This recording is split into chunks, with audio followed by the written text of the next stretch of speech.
وہ قوم کبھی فلاح نہیں پا سکتی جو اپنے ماضی کو بھول جاتی ہے، جو اپنے بڑوں کو بھول جاتی ہے۔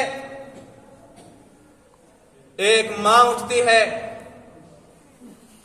اور اس کا بیٹا اپنی ماں کو آ کر کہتا ہے، اماں جان آپ کو پتا ہے کہ میں ہر روز نبی رحمت صلی اللہ علیہ وسلم کی خواب میں زیارت کرتا ہوں۔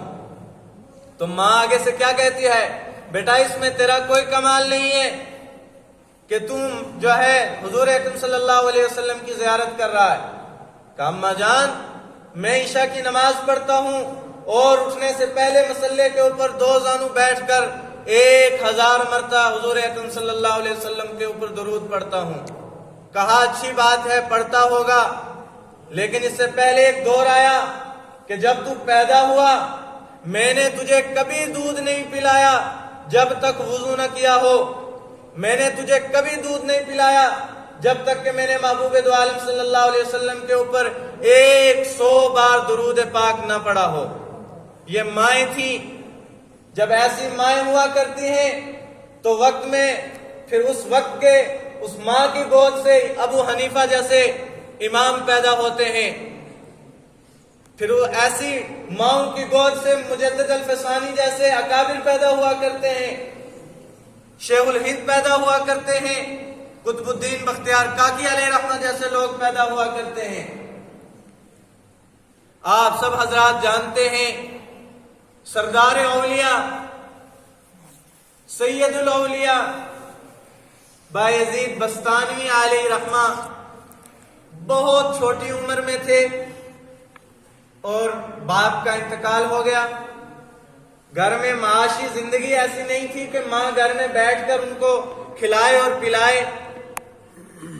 اب ماں نے کام کرنا شروع کیا، لوگوں کے گھروں میں کام کرتی، برتن دھوتی، کپڑے دھوتی، وہاں سے جو کچھ ملتا اس کے اوپر اپنا گزارا کرتی۔ کسی نے آ کر کہا جی فلاں مدرسہ ہے، فلاں درسگاہ ہے، اس میں بہت بڑے بزرگ رہتے ہیں، وہ ایسی اچھی تربیت کرتے ہیں کہ جہاں وہ بچہ اس درسگاہ میں جاتا ہے وہاں سے وقت کا ولی بن کر نکلتا ہے۔ بایزید علیہ رحمہ کی ماں نے پکڑا اور بچے کو لے کے اس بزرگ کے پاس گئی اور کہنے لگی یہ بچہ آپ کے حوالے ہے، یہ آپ کے ذمہ ہے، اس کو تب تک گھر نہیں بھیجنا جب تک یہ وقت کا کامل ولی نہ بن جائے۔ تو استاذ نے کہا آپ دعاؤں کے ساتھ میری مدد کیجئے، آپ نے مجھے بہت بڑے امتحان میں ڈال دیا۔ وقت گزرتا گیا، 2-3 مہینے گزر گئے، اب بیٹا بہت چھوٹا تھا، اس کو ماں کی یاد آئی اور استاذ جی سے کہنے لگا استاذ جی مجھے اپنی اماں سے ملنا ہے، آپ مجھے چھٹی دے دیجئے، میں کل واپس آ جاؤں گا۔ استاذ نے وعدہ ماں سے لیا ہوا تھا، ماں نے وعدہ لیا ہوا تھا استاذ سے کہ آپ اس کو واپس گھر نہیں بھیجیں گے۔ استاذ نے کہا اب تو اس نے مجھے امتحان میں ڈال دیا، میں کروں تو کیا کروں۔ اللہ کی طرف متوجہ ہوئے، ذہن میں یہ بات آئی کہ بیٹا یہ اتنا سارا سبق ہے، اگر یہ آپ مجھے یاد کر کے سنا دو گے تو آپ کو 1 دن کی چھٹی دے دوں گا۔ بیٹے نے اٹھایا قرآن، جا کے اوراق کو پلٹا، دیکھا کہ استاد جی نے تو مجھے سبق اتنا بتا دیا، یہ میرے بس میں نہیں ہے، میں یاد کیسے کروں گا۔ اس کا مطلب یہ ہے کہ مجھے چھٹی نہیں ملے گی۔ اب بایزید ماں کس کا بیٹا تھا، کس ماں کا بیٹا تھا، ہمیں یہ دیکھنا ہے، اور کس استاذ کے پاس وہ ذنوِ تلمذ ہو کر پڑھ رہا تھا، ہمیں یہ بھی دیکھنا ہے۔ اپنے آپ ہی میں سوچنے لگا کہ اللہ کے لیے کوئی کام مشکل نہیں ہے۔ وہ ننھا بچہ اٹھا اور 2 رکعت نماز کے لیے نیت باندھی اور ننھے منھے ہاتھ اٹھائے اور اللہ کی طرف متوجہ ہوا اور کہنے لگا پیارے اللہ، میری ماں بھی یہی کہتی ہے کہ اللہ کے لیے کوئی چیز مشکل نہیں، میرا استاد بھی یہی کہتا ہے کہ اللہ کے لیے کوئی چیز مشکل نہیں، آپ مجھے یہ سبق یاد کروا دیجئے۔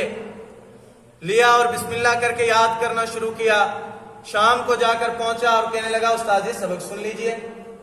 اب جب سبق سننے لگے تو استاد فرماتے ہیں بغیر کسی غلطی کے بچے نے سبق سنا دیا، اور اس کی یہ چیزیں مجھے عجیب کشمکش میں ڈالتی تھی۔ सबक सुनाया, वादे के मुताबिक उस्ताद ने कहा बेटा घर चले जाओ और कल सुबह वापस दरसगाह आ जाना, मदरसे आ जाना। जाके दरवाजा खटखटाया, माँ ने अंदर से पूछा कौन है? कहा मैं हूं आपका बेटा बायजीद। दरवाजा नहीं खुला, दोबारा खटखटाया, फिर कहा कौन है? तीसरी बार जब फिर कहा कि बायजीद हूं आपका बेटा, तो माँ ने क्या कहा? हमारी माएँ और बहनें इससे सबक लें। माँ कहने लगी मेरा बायजीद तो वहां है, मैं उसको छोड़ आई हूं, वो अब वापस आने वाला नहीं जब तक कि वो वक्त का कामिल वली बनकर ना आए। पता नहीं आप कौन से बायजीद हो। बेटा समझ गया कि माँ की मंशा ये है कि ये पढ़ने के बगैर, कुछ बनने के बगैर घर ना वापस आए। चला गया, उस्ताद जी को सलाम किया। उस्ताद जी कहने लगे बेटा क्या हुआ, आपको तो कल आना था। जब उसने सर उठाया तो आंखें जो है आब तर थी। कहा ये मेरे साथ ये मामला पेश आया, और उस्ताद भी उस्ताद हुआ करते थे। उस्ताद कहने लगे बेटा आप अपनी माँ से कहीं खफा तो नहीं हो? अपनी माँ के साथ जो है आपके दिल में उनके लिए कोई इस तरह की बात तो नहीं आई कि उसने मुझे घर में नहीं जाने दिया? कहने लगे उस्ताद जी नहीं, मैं समझता हूं कि मेरी माँ मेरा भला चाहती है, कि वो कहती है कि ये कुछ बन जाए। नौजवान तबका इस चीज से सबक ले और वो माओं की अजमत को समझे, वालिदैन की अजमत को समझे। ये कोई रास्ते में पड़ी गिरी चीज नहीं है जो आपको मिल जाएगी। कुरान पुकार पुकार कर कह रहा है ला तकुल लहुमा उफ। इससे क्या मुराद है? जब हमारे घर वाले, हमारी माँ, हमारा बाप हमें बुलाए तो बेटे कहते हैं अच्छा ये बुलाता रहता है, अच्छा छोड़ो जी बुलाता रहता है। कुरान और अल्लाह इस चीज को बर्दाश्त नहीं करता कि वो अपनी माँ को ऊं तक कहे, उफ तक कहे। जिसने ये किया उसने अपनी जिंदगी का सारा सरमाया खो दिया। सबक लो, ये बहुत बड़ी नियामतें हुआ करती हैं। एक वक्त आया, तहज्जुद पढ़ी उस्ताद ने और उस्ताद सो गया। उस्ताद जब सोया तो सोने के बाद ख्वाब में आए नबी करीम सल्लल्लाहु अलैहि वसल्लम, ज़ियारत की और कहा जो आपका तालिब इल्म है ना बायजीद, वो बायजीद उसको आज के बाद यहां नहीं रहने दिया जाए, उसका काम हो गया और उसको रवाना कर दो अपने काम के लिए। उस्ताद फौरन उठे, देखा कि हजरत बायजीद अलैहि रहमा तहज्जुद की नमाज में हैं। बैठकर इंतजार किया, फारिग होकर अपना अमामा उठाया और उसके सर पर कहा बेटा आपका काम तो बन गया, आपके लिए हुक्म आ गया, अब आप अपना काम शुरू कीजिए। ये ऐसी माएँ थी जिनकी गोद से वक्त के वली और कुतुब और अब्दाल पैदा हुआ करते हैं। आज की माएँ पहुंच जाती हैं मदरसों में मौलवियों के पास, मौलवी साहब तवीज दे दो, बेटा सुनता नहीं है। सुनेगा कैसे? पैदा होते ही तूने इसके हाथ में मोबाइल दे दिया और थमा दिए कार्टूने दिखाने के लिए। इसको थोड़ा सा होश आया, इसको बाप भी कार्टून दिखने लगा, माँ भी कार्टून दिखने लगी।